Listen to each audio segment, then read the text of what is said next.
Hi everyone. In this video, I'm going to show you step by step how to install and play Roblox on your Nintendo Switch in 2025.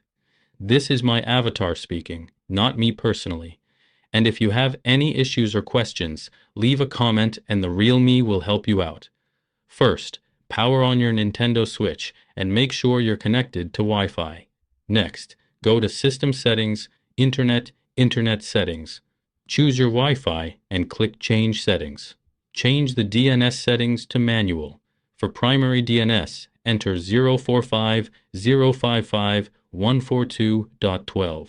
Leave secondary DNS as 0.0.0. Save these settings. Then, connect to the network. Instead of fully connecting, a registration page will appear. This is the hidden browser on your Switch. In the browser, type in the URL of a cloud gaming service that supports Roblox. For example, xbox.com/play for Xbox Cloud Gaming.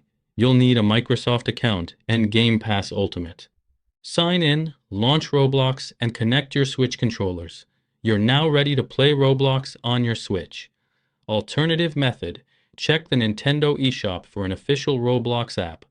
But at this time, there's no official release, so cloud gaming is your best option. Limitations: not an official app. Requires good internet. Some games might not work perfectly. That's it. Thank you so much for watching. See you in the next video. Goodbye for now.